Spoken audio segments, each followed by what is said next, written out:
Dieu encore une fois ce soir au nom du Seigneur Jésus-Christ.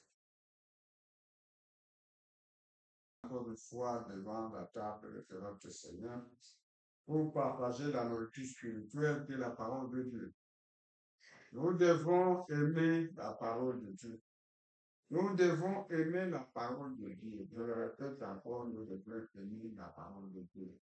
La parole de Dieu, c'est ça notre vie, c'est ça notre tout. Oui. David a dit, je suis dans la joie quand on dit, allons dans la maison de l'Éternel. Nous sommes dans la joie de venir écouter la parole de Dieu, notre parole. La parole de Dieu, c'est notre tout. La parole de Dieu, c'est Dieu sous forme des Écritures. Nous devons être dans la joie et c'est une bonne chose de vivre la parole de Dieu.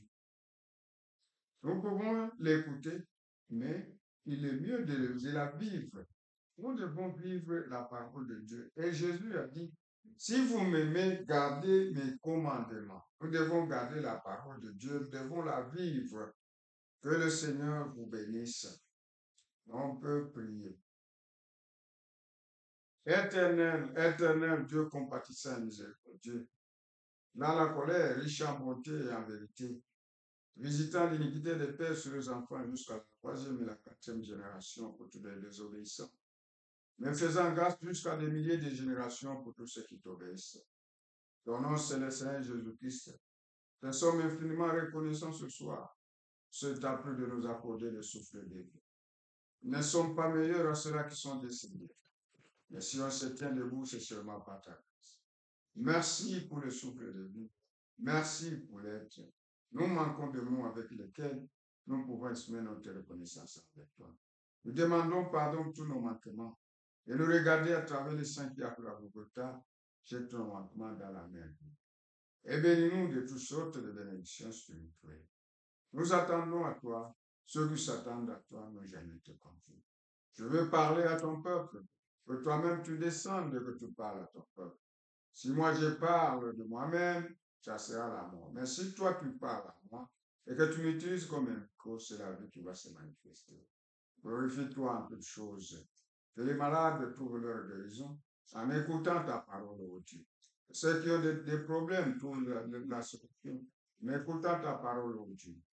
Même ceux qui ont besoin du Saint-Esprit, que tu puisses leur accorder.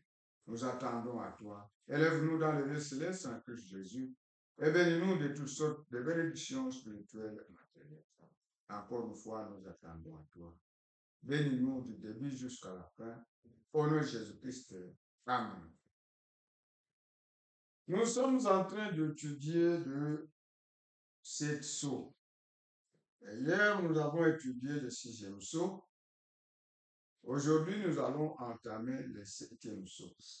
Et dans le 7e sceau, on va beaucoup lire les prophètes. Pour qu'on ne dise pas que c'est moi qui l'ai dit, c'est moi qui l'ai dit. Non. Nous allons lire beaucoup les prophètes. Que Dieu vous bénisse. Nous tirons maintenant le 7e sceau. On peut tirer le 7e sceau. Ça peut être le 7e sceau. C'est d'abord.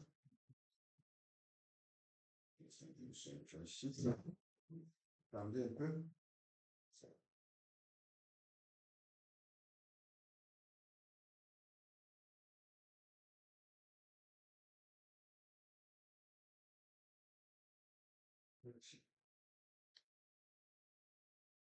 Pour le dessous.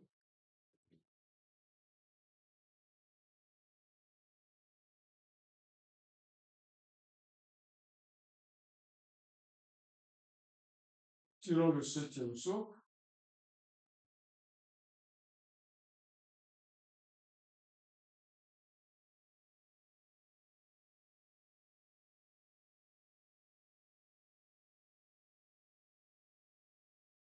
Le 7e sceau donne silence. C'est écrit là, silence. Le 7e sceau, c'est le silence. C'est écrit là-bas, silence. Maintenant, au dos du 7e sceau, il y a les 7 tonnerres. C'est au dos du septième sceau qu'il y a les sept tonnerres d'Apocalypse 10, 4. Hein, si c'est 1 à 4, l'Apocalypse 10. C'est là que se trouvent les tonnerres. Et le prophète dit, les sept tonnerres ici, c'est la seule chose attachée au livre qui ne soit pas révélée. C'est ce que lui-même dit. La seule chose attachée au livre qui ne soit pas révélée. Vous voyez, au dos du septième sceau, c'est là que se trouvent les sept tonnerres. Ils ont d'abord le prophète avant de lire l'écriture. Monsieur Esler, nous allons au paragraphe 200.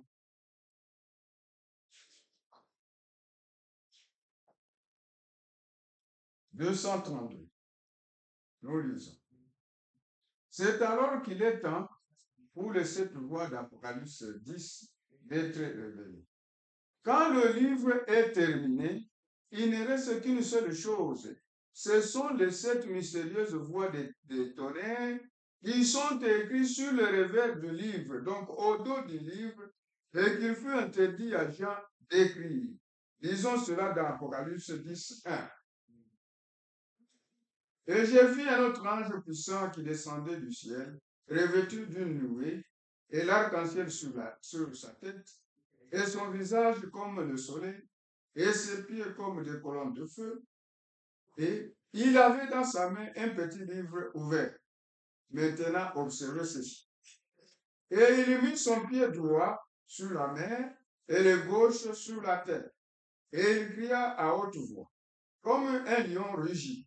Et quand il cria, les sept tonnerres firent entendre leur propre voix. Attention.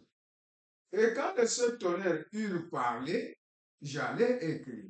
Quelque chose avait été dit et il se prépara à écrire. Et j'ouïs une voix venant du ciel disant, vous voyez où se trouvaient les voix qui étaient dans les tonnerres. Elles n'étaient pas au ciel, mais sur la terre. Les tonnerres n'ont jamais fait entendre leur voix depuis le ciel, mais depuis la terre. Celles, il appelle celles, les choses que les sept tonnerres ont prononcées et ne les écrit pas. Cela se trouve sur le revers, donc au dos du livre, quand un livre est achevé. Il n'a pas dit que c'était sur le devant. Il n'a pas dit que c'était sur le devant, non. Mais sur le revers, mais au dos du livre. Après qu'il ait été entièrement achevé, les sept voix de ces sept tonnerres sont la seule chose attachée au livre qui ne soit pas révélée. Ce n'est même pas écrit dans le livre. Vous voyez, nous venons de dérouler le septième sceau, nous venons d'éprouver, nous disons que c'est la seule chose attachée au livre qui ne soit pas révélée. Alors, ceux qui disent que c'est révélé sont des menteurs. Que le Seigneur vous bénisse. Maintenant, nous pouvons lire l'Écriture. Apocalypse 8, le verset 1. Quand il ouvrit le septième sceau, il eut dans le ciel un silence d'environ une demi-heure. Sur tout ce que nous savons, c'est ce que le prophète dit. Sur tout ce que nous savons. Alors, on peut lire le prophète. C'est tout ce que nous savons. Allons au paragraphe 38-39. Nous lisons le prophète. Paragraphe 38-39. Ensuite, nous avons découvert quelque chose. Le Seigneur nous a fait prendre l'écriture, la Sainte Écriture, et nous avons vu ce que Jésus dit qui devrait arriver. Hier, nous avons comparé les sixièmes sceaux. Nous avons les 6 sceaux de Jésus-Christ. C'est ce qui répète ce que Jésus a dit. Comment aurions-nous jamais trouvé cela? Mais le voilà qui vient révéler ces choses exactement dans sa prédication. quand Jésus prêchait, répondant et décrivant point par point les 6 premiers sceaux, mais omettant le 7e. Vous voyez, Jésus a omis le 7e sceau. Il a décrit les 6 premiers sceaux et il a omis le 7e sceau. Allons au paragraphe 39. Quand les sceaux furent brisés ou ouverts, maintenant c'est en Apocalypse 6, quand les sceaux furent ouverts, Dieu, remarquez bien cela, ne révéla pas même le moindre symbole concernant le 7e. C'est un secret parfait de Dieu.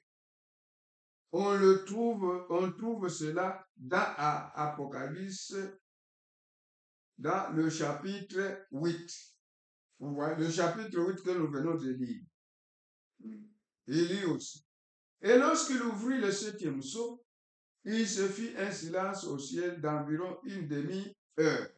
Vous voyez. Et il dit, on n'a pas révélé même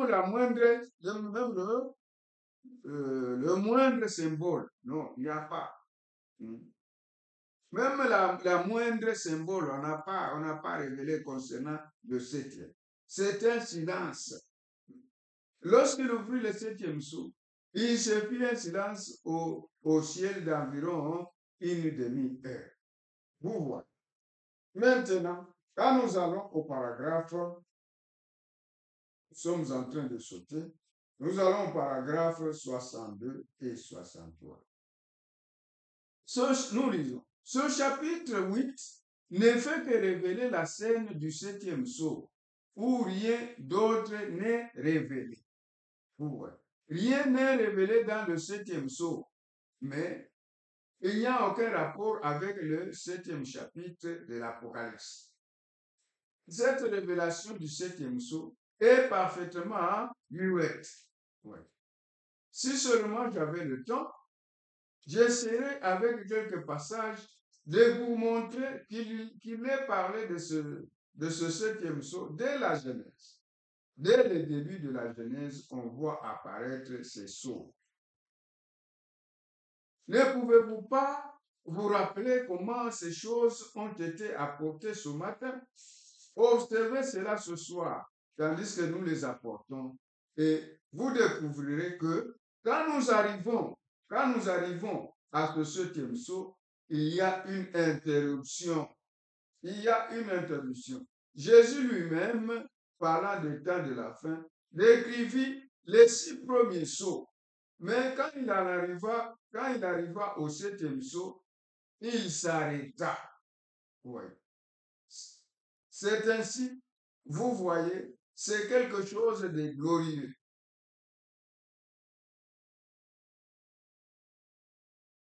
Nous allons maintenant parler du 7e chapitre pendant un moment, afin d'établir un pont entre le 6e et le 7e sceau, parce que cela, tout le matériel dont nous disposons en ce moment pour avancer.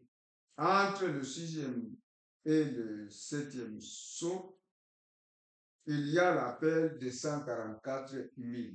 Donc, vous voyez, le 6e sceau termine le 6e chapitre de l'Apocalypse. Le 6e chapitre d'Apocalypse. Le 6e sceau termine le 6e chapitre d'Apocalypse. Mais le 7e sceau se trouve au chapitre 8. Donc, entre le 6e sceau et le 7e sceau, Dieu intercale le chapitre 7. Et le chapitre 7 a 2 volets. Il y a une partie pour l'appel de 144 000 et une autre partie pour les vierges folles. Maintenant, commençons avec l'appel de 144 000. L'appel de 144 000, c'est ce que Jésus dit dans Matthieu 24, le verset 31. Vous allez découvrir ici qu'on parle aussi de 80. Quand vous allez dans Matthieu 24, 31, ça parle aussi de 80. Donc, il parle des serviteurs de Dieu. Lisons Apocalypse 7. Nous allons lire 1 à 8. Après cela, j'ai vu 4 anges debout aux 4 coins de la terre. Ils retenaient les 4 vents de la terre, afin qu'ils ne soufflent point de vent sur la terre, ni sur la mer, ni sur aucun arbre. Vous voyez, les 4 vents ici, nous avons parlé, nous avons dit que ce sont les 4 guerres mondiales. Et la première guerre, c'était 14-18. Et la deuxième guerre, c'était 40-45. Donc, cette guerre-là de 40-45 s'est arrêtée soi-même à 11 heures. C'est les 11 à 11 heures. Et c'est arrêté. Et c'est arrêté pourquoi? Parce que le 144 000 n'était pas encore scellé. Vous voyez. Alors, il y a 4 vents. Donc, 4 guerres mondiales. Nous avons déjà eu 2 guerres mondiales. La première, 14-18, et la deuxième, 40-45. La troisième est en train de se préparer. Nous voyons déjà les signes de la troisième guerre mondiale. Et cette troisième guerre mondiale, ça sera avant l'entrée au millénium. Vous voyez. Jésus est prêt de venir. Il reste combien de temps? Jésus peut venir d'un moment à l'autre. Donc nous devons nous préparer. Nous devons être prêts à chaque instant et à tout moment. Et la troisième guerre, ça sera Armageddon avant l'entrée au millénium. Et la quatrième guerre, ça sera Gog et Magog avant l'entrée dans l'éternité. C'est ça les 4 vents. Alors, nous continuons la lecture. Et j'ai vu un autre ange puissant qui montait du côté du soleil levant et qui détenait le sceau du Dieu et qui tenait le sceau de Dieu vivant. Il cria d'une voix forte aux 4 anges à qui il avait été donné de faire du mal à la terre et à la mer. Et il dit, ne faites point de mal à la terre, ni à la mer, ni aux arbres, jusqu'à ce que nous ayons marqué du sceau les fonds des serviteurs de notre Dieu. Donc, les 144 000. Et j'ai entendu le nombre de ceux qui avaient été marqués du sceau, 144 000 de toutes les tribus des fils d'Israël. De la tribu de Juda, 12 000 marqués du sceau. De la tribu de Ruben, 12 000. De la tribu de Gad, 12 000. De la tribu d'Azer, 12 000. De la tribu de Nephtali, 12 000. De la tribu de Manassé, 12 000. De la tribu de Siméon, 12 000. De la tribu de Lévi, 12 000. De la tribu d'Issachar, 12 000. De la tribu de Zabulon, 12 000. De la tribu de Joseph, 12 000. De la tribu de Benjamin, 12 000 marqués de sceau. Vous voyez ici. Et on avait dit, vous qui dites que, vous les témoins de Jéhovah qui dites que vous êtes parmi les 144 000. Et on vous pose la question maintenant. Vous êtes de quelle tribu? Puisqu'on a cité les tribus, vous êtes de quelle tribu? Vous voyez? Fuyez, sortez de ces choses. Vous êtes dans l'erreur. Rentrez à la parole, rentrez à la Bible. Suivez ce qui est écrit dans la Bible. Ne vous mentez pas. Sortez de ces choses. Alors, dans l'appel de 144 000, nous voyons quelque chose. Nous voyons que Dan et Ephraïm ne sont pas là. Quand vous voyez ici, Dan et Ephraïm ne sont pas là. Dan et Ephraïm sont remplacés par Lévi et Joseph. Vous voyez. Oh, Lévi était à part, était dans le service de sacerdoce, n'était pas compté. Les 2 tribus, Lévi et Joseph, étaient remplacés par les 2 enfants de Joseph, Ephraïm et Manassé. Donc Manassé qui était le plus grand, mais Ephraïm était le plus jeune et Israël, en les bénissant, il avait croisé les bras. Donc la bénédiction de premier-né était partie sur Ephraïm. Tout comme nous, à la croix, la bénédiction qui devrait aller sur Israël est venue d'abord sur nous. Les enfants d'Israël, en rejetant Jésus, la bénédiction qui devrait les atteindre est venue sur nous de la même manière là-bas. Alors, Éphraïm et Manassé ont remplacé la tribu de Joseph et la tribu de Lévi. Maintenant, ici, nous voyons que la tribu de Lévi est là et la tribu de Joseph est là. Donc, la tribu d'Éphraïm n'est pas là et la tribu de Dan. Pourquoi? Parce que ces gens-là à cause de l'idolâtrie. C'était à cause de l'idolâtrie. Dieu n'oublie pas les promesses, ses promesses de bénédiction et ses promesses de malédiction. C'est à cause de l'idolâtrie qu'on a enlevé Éphraïm et Dan. Nous allons les découvrir. Allons d'abord dans Deutéronome 29, 16 à 21, pour voir les malédictions que Dieu avait prononcées par la bouche de son serviteur Moïse. Allons, Deutéronome 29.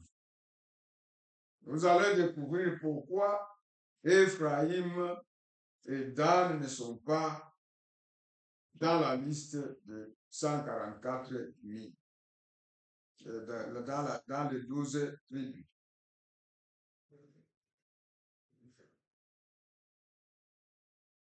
Deutéronome 29.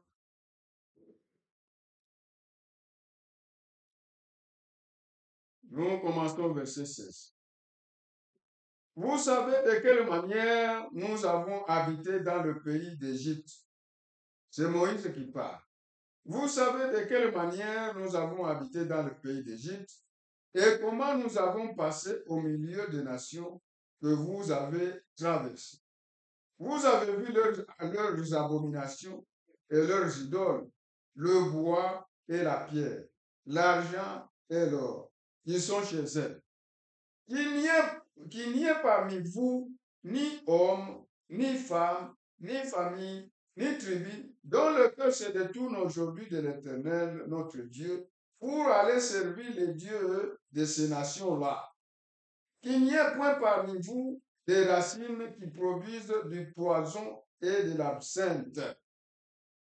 Que personne, après avoir entendu les paroles de cette alliance contractée avec serment, ne se glorifie dans son cœur et ne dise, j'aurai la paix quand même je suivrai les penchants de mon cœur. Tu n'auras pas la paix. Quand tu abandonnes la parole, Dieu t'abandonne aussi. Et que j'ajouterai l'ivresse à ma soif. L'Éternel ne voudra point lui pardonner. Vous voyez. Mais alors, la colère et la jalousie de l'Éternel s'enflammeront contre cet homme. Toutes les malédictions écrites dans ce livre reposeront sur lui. Et l'Éternel effacera son nom de dessous les cieux. Vous voyez. De dessous les cieux. Dieu effacera son nom de dessous les cieux. C'est pourquoi vous voyez ici, c'est sous les cieux qu'on a effacé le nom d'Éphraïm et de Dan.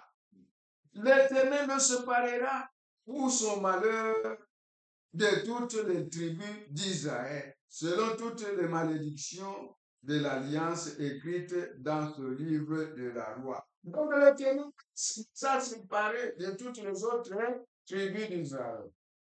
Voilà. L'Éternel les séparera de toutes les tribus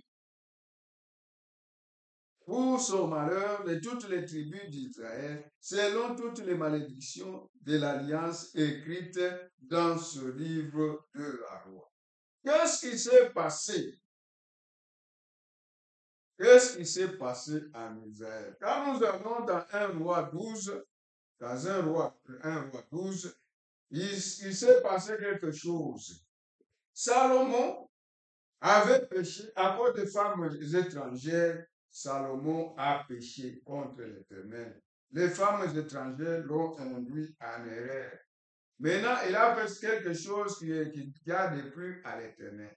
Maintenant, l'Éternel lui a dit, je ne peux pas faire quelque chose de mauvais pendant ton règne. Mais après ta mort, je ferai quelque chose. Ton royaume sera divisé. Donc, il fera que la punition va venir après sa mort. Alors, il y avait Jéroboam. Jéroboam était là pendant la période, il était comme leader pendant la période de Salomon. Maintenant, Salomon l'a poursuivi, il a fui. Il est parti pour l'Égypte. Et il est resté en Égypte jusqu'à la mort de Salomon. Quand Salomon est mort, son enfant Roboam est devenu roi. Maintenant, quand Roboam est devenu roi, cette nouvelle est allée jusque chez Jéroboam. Les gens sont allés prendre Jéroboam en Égypte. Jéroboam est rentré en Israël. Quand Jéroboam est rentré en Israël, maintenant, ils ont pris comme leader Jéroboam. Ils sont allés voir Roboam, le fils de Salomon. Et quand Israël est allé là-bas, il est allé dire à Roboam, allège le joug de ton père. Ton père nous a traités durement. Si tu peux alléger le joug de ton père. Et il a dit, revenez dans 3 jours, je vais vous répondre. Donc, ils ont dit que s'il allège le joug de son père, il nous facilite, nous allons les servir tous. Tout Israël va les servir. Maintenant, s'il refuse, nous n'avons rien maintenant avec la maison de David. Nous allons nous séparer. Alors il a dit, donc dans 3 jours, revenez. Alors, Roboam est allé consulter le vieillard qui ont vécu dans la période de son père. Le vieillard lui a dit, allège le joug de ce peuple et ils vont te servir. Maintenant, il a laissé le conseil des vieux. Il est allé consulter les jeunes de son âge, les jeunes avec lesquels il est allé, avec lesquels il a grandi. Maintenant, ces jeunes-là lui ont dit, non, n'allège pas. Dis que mon petit doigt est plus grand que le rein, est plus petit que le rein de mon père. Quelque chose comme ça. Mon petit doigt est plus grand que, on lit d'abord. Mon petit doigt est plus gros que le rein de mon père. C'est ce qu'il a dit. Mon petit doigt est plus gros que le rein de mon père. Donc, je vais alourdir plus votre joug. Je vais alourdir plus que mon père. Et mon père vous a frappé avec les fouets. Moi, je vais vous frapper avec les scorpions. Au lieu de suivre le conseil des grandes personnes, il a suivi le conseil des jeunes. Maintenant, quand les gens sont venus, il a répondu durement au peuple. Et le peuple s'est divisé. Alors, les 10 tribus sont partis. Et Roboam est resté seulement avec 2 tribus. Roboam a envoyé maintenant son agent, son préposé pour l'impôt. Son préposé de l'impôt, c'était Adoram. Quand il a envoyé les a envoyés chez Adoram, on a lapidé Adoram et Adoram est mort. Mais lui aussi devrait fuir. C'est ainsi qu'il a fui. Il est rentré à Jérusalem. Donc, les enfants d'Israël ont dit non, non, non, non, c'est fini avec la maison de David. Israël, chacun dans sa tente. À tes tentes Israël maintenant. Pourquoi à la maison de David? Et Israël s'en alla dans ses tentes. Maintenant, il a envoyé Adoram. Et Adoram a été lapidé. Lui aussi s'est précipité de fuir et arrivé à Jérusalem. Maintenant, quand il est arrivé à Jérusalem, il a armé. Puis il est resté seulement avec ceux qui étaient à Jérusalem. Donc, c'était seulement 2 tribus qui étaient restées. Et avec ceux qui étaient à Jérusalem, bien sûr. C'était la maison de Juda, donc la tribu de Juda et la tribu de Benjamin. Il a armé pour aller combattre les 10 autres tribus. Maintenant, Dieu a envoyé un serviteur de Dieu, l'homme de Dieu. L'homme de Dieu, je pense son nom, c'est Shemaïja. Il a envoyé un prophète, Shemaïja, puis il avait armé, si c'est 14 800 personnes pour combattre Israël, pour combattre les 10 autres tribus. Des élites. Maintenant, Dieu a envoyé Shemaïja pour lui dire, ne va pas combattre contre tes frères, ce sont tes frères. Cela est devenu par moi, c'est moi qui ai provoqué ça. Donc, n'allez pas combattre vos frères. Restez chez vous. C'est ainsi qu'ils ont écouté la parole de Dieu et sont restés chez eux. Maintenant, il y a eu 2 royaumes. Le royaume de Juda et le royaume d'Israël. Le royaume de Juda avec 2 tribus, Juda et Benjamin, et le royaume d'Israël avec les 12 tribus, et les 10 tribus, les 10 autres tribus. Et c'est comme ça. Maintenant, quand ils sont restés, le lieu d'adoration était seulement resté à Jérusalem. Maintenant, Jéroboam, qui est roi d'Israël, il a vu que non, c'est un danger. Si ces gens commencent toujours à monter à Jérusalem pour adorer, un jour ils vont me tuer, un jour ils vont me tuer, et ils vont rentrer chez Jéroboam. C'est ainsi qu'il a fait 2 veaux d'or.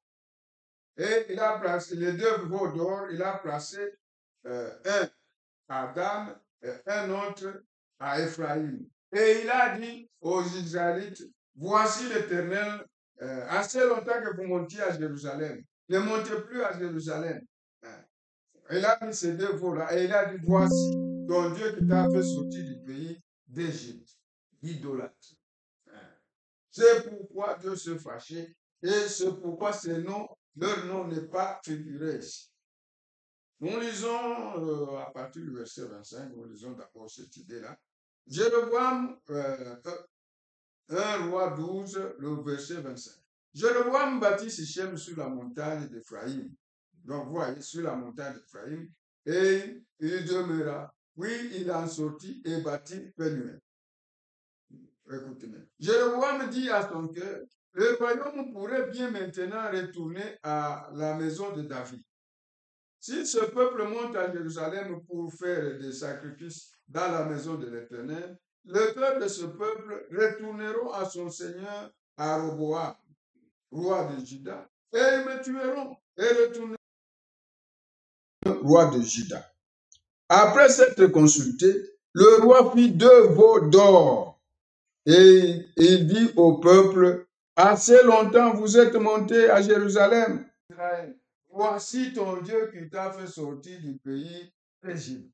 Voyez, les idoles. Et il dit, voici ton Dieu qui t'a fait sortir du pays.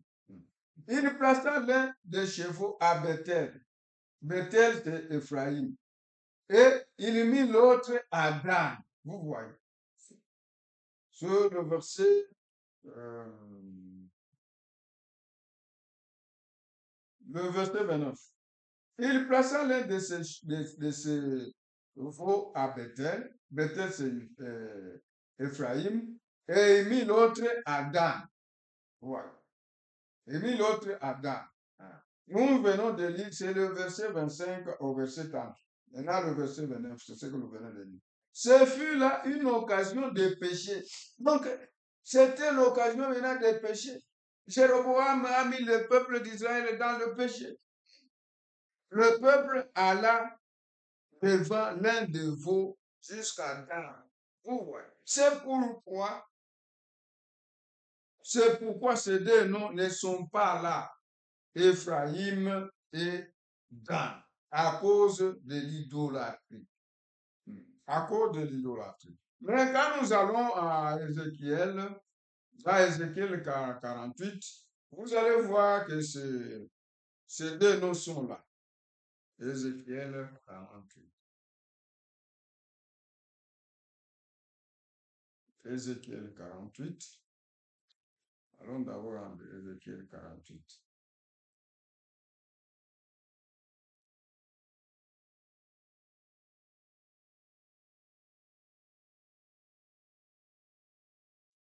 Ézéchiel 48. Vous allez voir que les deux noms sont là. Nous commençons au verset 1. Voici le nom des tribus depuis l'extrémité septentrionale, le long du chemin de Ethlon à Hamath, à Tsar. Et non, la frontière de Damas au nord vers Hamath, de l'Orient à l'Occident. Vous voyez, Dan, une tribu, Dan est là. Ici, dans l'Apocalypse 6, et dans l'Apocalypse 7, Dan n'est pas là. Mais là, ici, Dan est là. De l'Orient à l'Occident, Dan, une tribu. Sur la limite de Dan, de l'Orient à l'Occident, Azer, une tribu. Sur la limite d'Azer, de l'Orient à l'Occident, Nephtali, une tribu. Sur la limite de Nephtali, de l'Orient à l'Occident, Manassé, une tribu. Sur la limite de Manassé, de l'Orient à l'Occident, Éphraïm, une tribu. Vous voyez ici, Dan et Éphraïm sont là, sont marqués. Mais en Apocalypse 7, ils ne sont pas marqués. C'était à cause de l'idolâtrie. Leur nom a été effacé sous les siècles. Mais toi, si tu pêches aujourd'hui, nous sommes dans la dispensation du Saint-Esprit. Si toi tu pêches aujourd'hui un blasphème contre le Saint-Esprit, il n'y a pas de pardon, ni dans ce siècle, ni dans le siècle à venir. Et ton nom sera effacé au ciel, ça sera effacé. Mais lui, eux ont été effacés sous les cieux. Oh ouais. Heureusement, les enfants de Dieu ont été faits de manière à ne pas blasphémer. Les enfants de Dieu attristent le Saint-Esprit. Et il est dit, n'attristez pas le Saint-Esprit par lequel vous avez été scellés jusqu'au jour de la rédemption. Donc, on ne doit pas attrister le Saint-Esprit. Et quand vous attristez le Saint-Esprit, le fou est là. Tout péché ne restera pas impuni. Même si tu es un enfant de Dieu, Dieu va te pardonner, mais le fouet, tu l'auras. Le fouet, tu l'auras.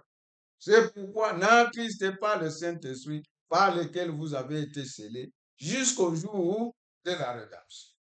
Oh ouais. Mais le blasphème contre le Saint-Esprit, ce sont les enfants du diable qui blasphèment. Et quand ils blasphèment, il n'y a pas de pardon.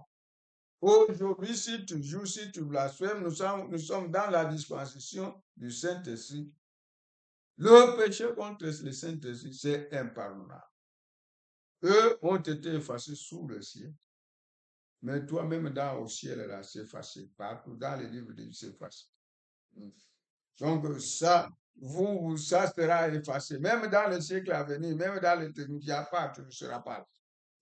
Donc, c'est pourquoi il ne faut pas jouer avec le salut. Nous devons travailler à notre salut avec crainte et tremblement. Vous voyez, Ephraïm est là. Ephraïm, une tribu. Sur la limite d'Ephraïm, de l'Orient à l'Occident, Ruben, une tribu. Sur la limite de Ruben, de l'Orient à l'Occident, Juda, une tribu. Nous sautons. Nous allons à 23.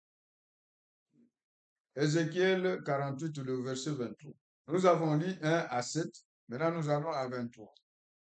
23 jusqu'à 28 ou bien 29. Bon. Voici les autres tribus. De l'Orient à l'Occident, Benjamin, une tribu. Sur la limite de Benjamin, de l'Orient à l'Occident, Siméon, une tribu. Sur la limite de Siméon, de l'Orient à l'Occident, Issachar, une tribu.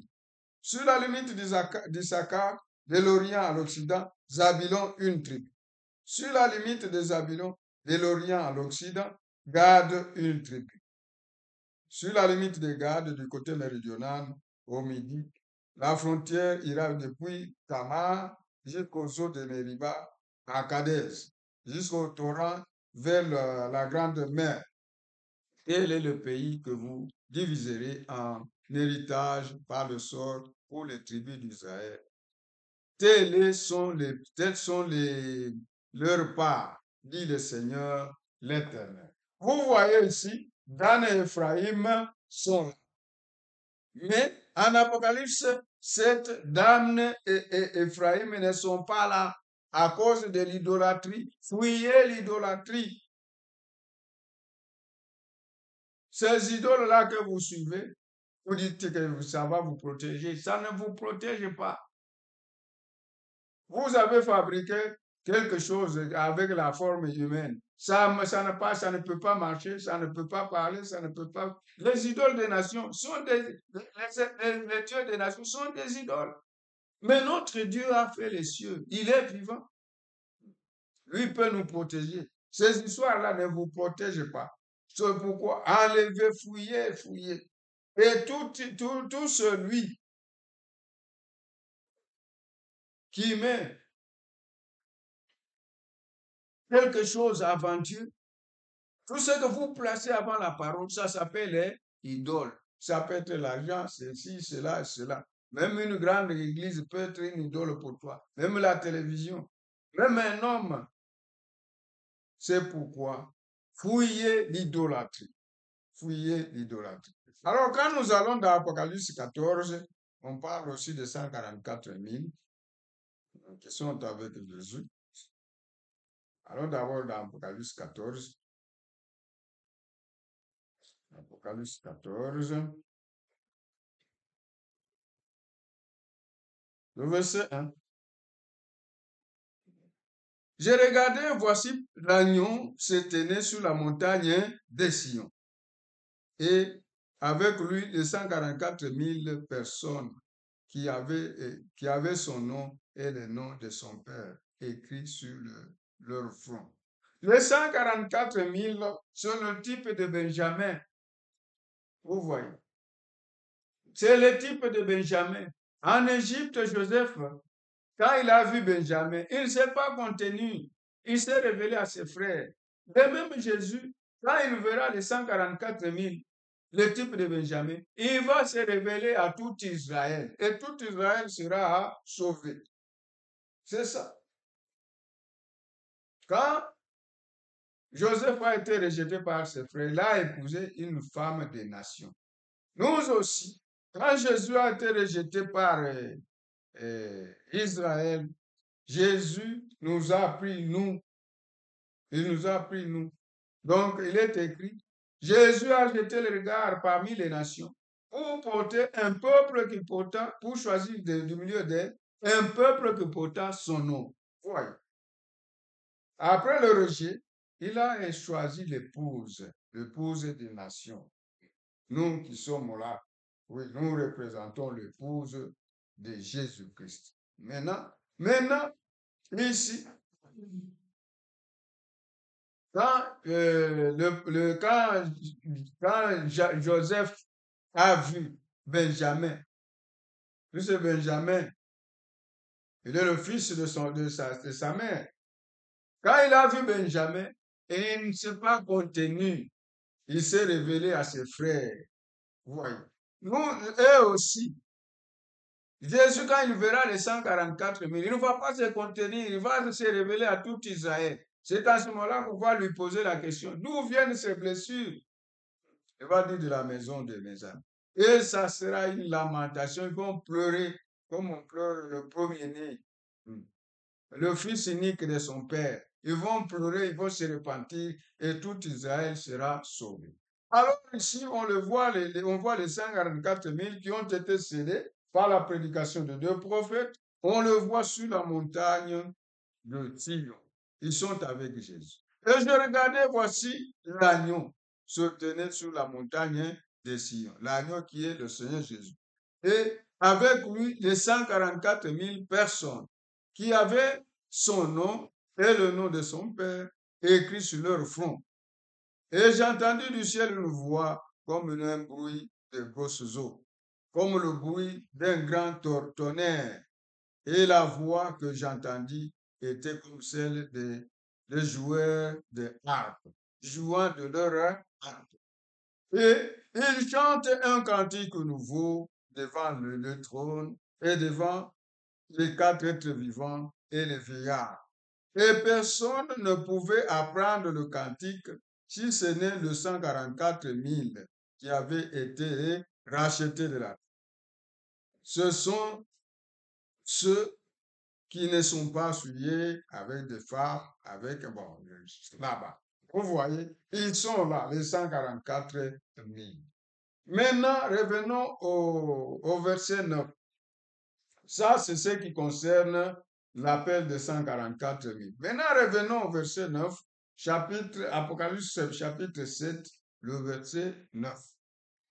Après cela, je regardais et voici, il y avait une grande foule que personne ne pouvait compter, de toute nation, de toute tribu, de tout peuple, de toute langue. Ils se tenaient devant le trône et devant l'agneau, revêtus de robes blanches et de palmes dans leurs mains. Ils criaient d'une voix forte en disant, le salut est à notre Dieu qui est assis sur le trône et à l'agneau. Et tous les anges qui se tenaient autour du trône et des vieillards et des quatre êtres vivants, et ils se prosternèrent sur leur face devant le trône et ils adorèrent Dieu en disant, Amen, la louange, la gloire, la sagesse, l'action de grâce, l'honneur, la puissance et la force soient à notre Dieu au siècle des siècles. Amen. Et l'un de vieillards prit la parole et me dit, ceux qui sont revêtus de robes blanches, qui sont-ils? D'où sont-ils venus? Je lui répondis, mon Seigneur, tu le sais. Et il me dit, ce sont ceux qui viennent de la grande tribulation. Ouais. Ils ont lavé leurs robes et les ont blanchis dans les sang de la nuit. C'est pour cela qu'ils sont devant le trône de Dieu et le servent jour et nuit dans son temps. Celui qui est assis sur le trône dressera sa tente sur eux et ils n'auront plus faim. Ils n'auront plus soif et le soleil ne le frappera point, ni aucune chaleur. Car l'agneau qui est au milieu du trône les pètera et les conduira aux sources d'eau de la vie. Et Dieu essuiera toute larme de leurs yeux. Vous voyez, ce sont des gens qui viennent de la grande tribulation. Et le prophète parle du sixième sceau qui a un triple dessein. Le sixième sceau a un triple dessein. Allons d'abord là-bas.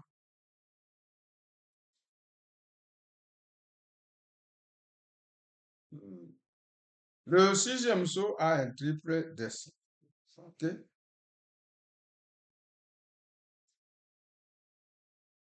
Nous avons aussi paragraphe, septième sceau, paragraphe 244.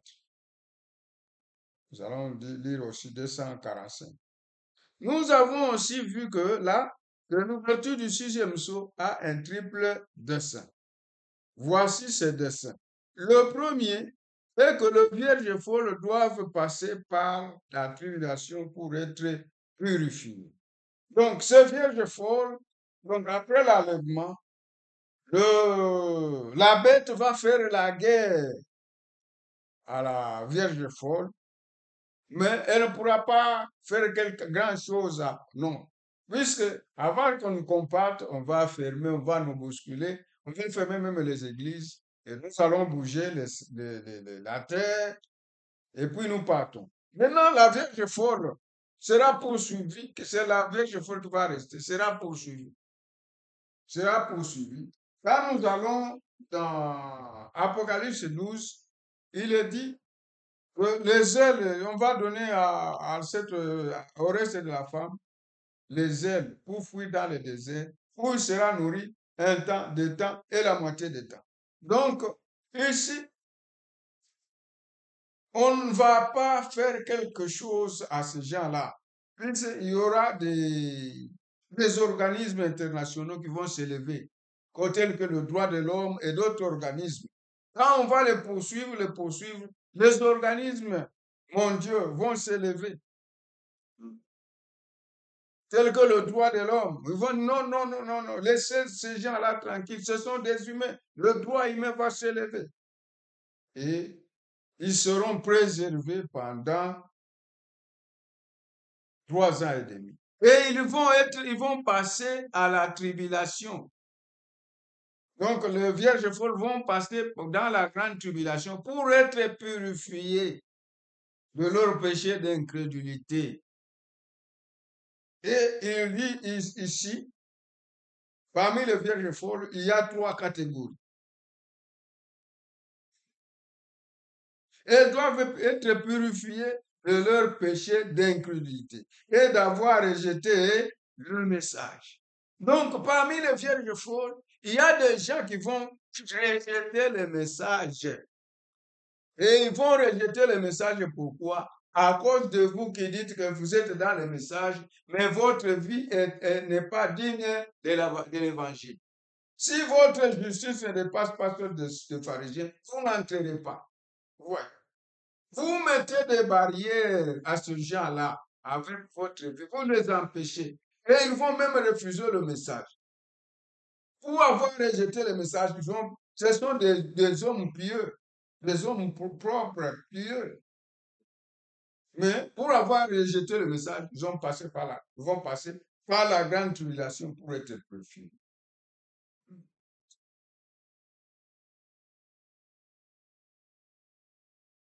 C'est ce qu'elles font pendant la période de tribulation. Nous le voyons aboutir ici dans Apocalypse 7. C'est l'Apocalypse 7 que nous venons de lire. Ou entre le 6e et le 7e sceau. Après avoir été purgés, elles reçoivent leur longue robe. Ouais. Mais elles ne sont pas l'épouse. L'épouse est déjà enlevée. Donc l'épouse est déjà enlevée, il est déjà parti à l'enlèvement. Ces gens-ci sont ceux-là qui sont restés. Ce sont les vierges folles. Les vierges sages sont partis, les élus. Et les vierges sages et les vierges folles, ce sont les vivants qui seront en vie quand Jésus va venir. Donc, les vierges sages vont partir à l'enlèvement avec tous les autres élus. Mais les vierges folles, ils vont rester et passeront par la grande tribulation pour être purifiés. Ils seront purifiés ici au 6e sceau.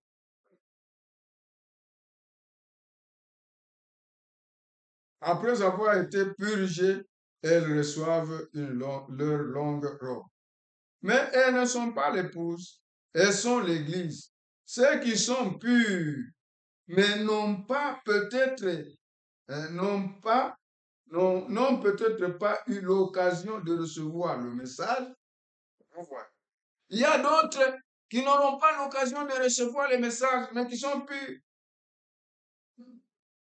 Ou qui ont été aveuglés d'une manière ou d'une autre par le faux docteur, par le faux prophète. Donc, il y a 3 catégories. Il y a les gens qui vont refuser le message, qui seront purifiés là-bas. Mais des hommes justes, des hommes purs, qui vont refuser le message à cause de vos comportements. Il y a des gens qui vont écouter le message, mais entraînés par de faux enseignements. Et quelqu'un qui a écouté le message, mais qui est dans les faux enseignements, il ne pourra pas aller dans l'enlèvement. Ça sera aussi, il peut être pur aussi, une vierge pure. Ça sera une vierge folle. Il va passer, il sera purifié là-bas, à la grande tribulation. Vous voyez. Et d'autres n'auront pas l'occasion de rencontrer le message. Donc, il y a Ceux qui n'ont pas l'occasion de rencontrer le message, mais qui sont purs, ce sont les dénominationnels. Il y aura ceux qui vont refuser le message à cause de votre comportement, ce sont les dénominationnels. Et ceux qui sont dans le message, qui vont être embrouillés par le faux enseignement, par le faux enseignant. Et beaucoup de désordres viennent de la chair. Beaucoup d'incompréhensions viennent de la chair. C'est pourquoi nous aussi, nous qui disons que nous sommes appelés pour prêcher, nous devons vérifier nos expériences. Ne faisons pas l'aventure. Si vous faites l'aventure, que vous n'avez pas été envoyé et vous faites l'aventure, vous allez induire les gens en erreur. Ils ne vont pas participer à l'enlèvement. Vous allez les amener de fausses choses, de faux enseignements. Il peut être pur, mais il n'ira pas à cause de faux enseignements. C'est pourquoi nous devons vérifier les enseignements. Paul lui-même, quand il prêchait, les chrétiens devraient examiner ce qu'on leur prêchait pour voir si c'est conforme aux Écritures. Mais nous, aujourd'hui, si nous le faisons, on le trouve drôle. Non, c'est ça être des bons chrétiens. Et c'est ça avoir un sentiment noble. Quel que ce soit, nous devons vérifier. Nous devons vérifier l'enseignement. Nous devons vérifier si c'est correct ce qu'on nous prêche. Ils n'ont pas eu l'occasion. Pourtant, leur cœur est réellement sincère et Dieu connaît leur cœur. Celui qui connaît leur cœur, c'est Dieu. Eux n'ont pas eu l'occasion. Pourtant, leur cœur est réellement sincère et Dieu connaît leur cœur. Ouais. Dieu connaît leur cœur. Et ils sont purifiés pendant cette période. Vous voyez. Remarquez, il y a encore une autre période de purification. Elle est pour Israël, tandis qu'ils se rassemblent. C'est le second dessein. Dieu purifie Israël pendant la période de tribulation. Pendant la grande tribulation, il y a la purification de vierges folles. Il y a la purification d'Israël de 144 000, parmi lesquels les 144. Parmi les millions qui se rassembleront là, 144 000 seront choisis et seront aussi purifiés. Les 144 000 que nous disons ici en Apocalypse, seront aussi purifiés pendant cette période de tribulation. C'est Dieu qui purifie Israël. Notez également que la terre tout entière va être purifiée. Vous voyez, le triple dessein. Il y a la purification des vierges folles, il y a la purification d'Israël, parmi lesquels il y a 144 000, et il y a la purification de la terre. La terre sera purifiée, va être préparée pour entrer au millénium. La terre sera purifiée pour entrer dans le millénium. Vous voyez. La terre sera purifiée. C'est ça. On peut s'arrêter aujourd'hui là-bas. On va continuer demain. Que le Seigneur vous bénisse.